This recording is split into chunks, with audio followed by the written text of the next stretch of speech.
जय श्री कृष्णा। हमारे आध्यात्मिक कथाएं चैनल में आपका स्वागत है। मैं आज आपके लिए लेकर आई हूँ 26वां अध्याय, उद्यापन के बाद व्रत त्याग की विधि एवं धर्म वर्णन।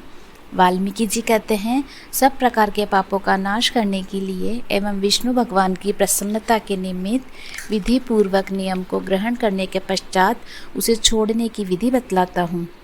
हे राजन, आयची व्रत में भोजन के लिए प्रथम ब्राह्मण को भोजन कराएं। अमावस में भोजन करने वाला पुरुष दक्षिणा सहित गोदान करें।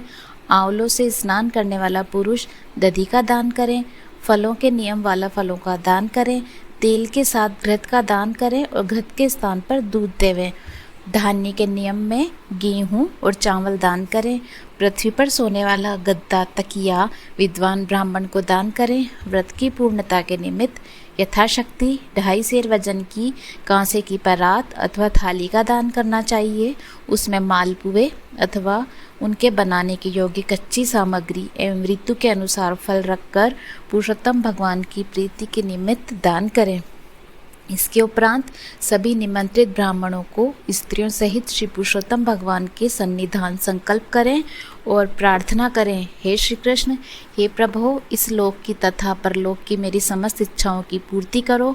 फिर आमंत्रित ब्राह्मणों के चरण भक्ति पूर्वक धोकर उनको भगवान का ही रूप मानकर उन्हें मोदित मन भोजन करावें।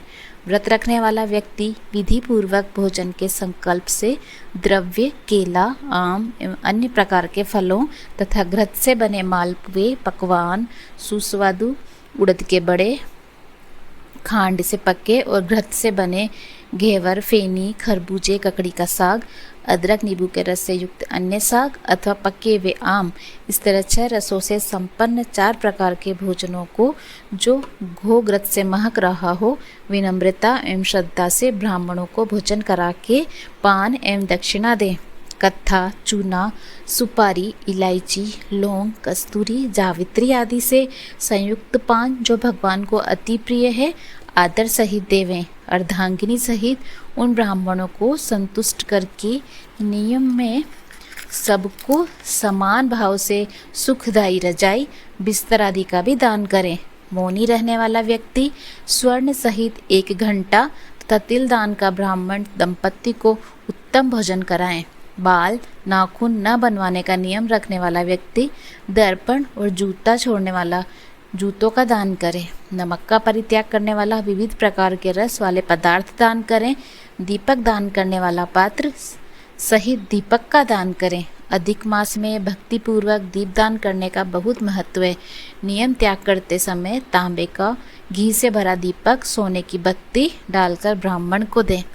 फल की प्राप्ति और व्रत की संपूर्णता स्वर्ण देने से ही होता है। एकांत में वास करने का नियम रखने वाला व्यक्ति 8 कुंभ घड़े का दान करें। वस्त्रों के साथ स्वर्ण भी उन कुंभों पर रखा होना चाहिए। मास के अंत में 30 लड्डू, छतरी तथा जूते भी दान करने चाहिए। यथा इन सभी वस्तुओं का दान करने की सामर्थ्य न हो तो यथाशक्ति 1 बेल इस प्रकार का दान करें जो बाहर वहन करने के योग्य हो। एक अन्न से बढ़कर कोई और वस्तु बड़ी है और पवित्र नहीं। एक अन्न से ही मुनि एवं सिद्धि व्यक्ति परम निर्वाण गति को प्राप्त करते हैं। अधिक मास में जो व्यक्ति केवल रात्रि में ही भोजन करता है वह राजा ही होता है। दिन के प्रातः काल में देवता, मध्याह्न काल में मुनिजन, अपराह्न काल में पितृगण एवं सायंकाल में आत्मा का भोजन होता है। जो मनुष्य सब काल बिताकर भोजन करते हैं, हे राजन, उनके ब्रह्म हत्यादिक सभी पापों का शमन होता है। इसी से रात्रि में भोजन करने वाले को सर्वाधिक पुण्य की प्राप्ति होती है। अधिक मास में उड़द को न खाने वाला व्यक्ति सब पापों से मुक्त हो जाता है। जो ब्राह्मण होकर कोल्हू चलाता हो तो हे राजन वह पापात्मा होता है और तिलों की संख्या के बराबर वर्ष तक घोर नरक में पड़ा रहता है। अधिक मास की शुक्ल पक्ष तथा कृष्ण पक्ष की एकादशी द्वादशी के दिन उपवास रखने वाला व्यक्ति गरुड़ पर चढ़कर विष्णु लोक को प्राप्त करता है। दशमी और द्वादशी के दिन एक समय भोजन करके भगवान की प्रसन्नता के लिए भक्ति पूर्वक व्रत करने वाला स्वर्ग को प्राप्त करता है। कुशासन का त्याग किसी भी प्रकार न होना चाहिए। कुशा परम पवित्र है, इसमें मल मूत्र रुधिर श्लेष्मा आदि कभी न पहुँचना चाहिए। ऐसा करने वाला नरक का कीड़ा बनता है। कुशा के बिना सभी धार्मिक क्रियाएं प्रथा रहती है। कुशा के मूल में ब्रह्म, मध्य भाग में जनार्दन तथा अग्र भाग में शंकर का वास है। शूद्र द्वारा कुशी का उखाड़ना, कपिला गाय का दूध पीना वर्जित है। वह कुशासन पर न बैठे, यज्ञोपवीत को धारण न करे, न वैदिक क्रियाएं करे। इनके विरुद्ध चलने वाला शूद्र पितरों को लेकर डूबता है, 14 इंद्र होने तक महानरक में पड़ता है और इसके पश्चात वह मुर्गा, सूअर या वानर की योनि प्राप्त करता है। शूद्र को ओंकार मंत्र का जाप नहीं करना चाहिए। इसका उल्लंघन करने पर नेत्र रोग अथवा कुष्ठ रोग पैदा होता है। हे राजन, ब्राह्मण का आशीष पाकर ही विद्वान व्यक्ति स्वर्ग प्राप्त करते हैं। इसी के साथ 26वां अध्याय समाप्त। अगर आपको हमारी ये कहानी पसंद आई तो लाइक एंड शेयर कीजिएगा एंड बेल आइकन का बटन दबाना ना भूलिए। धन्यवाद।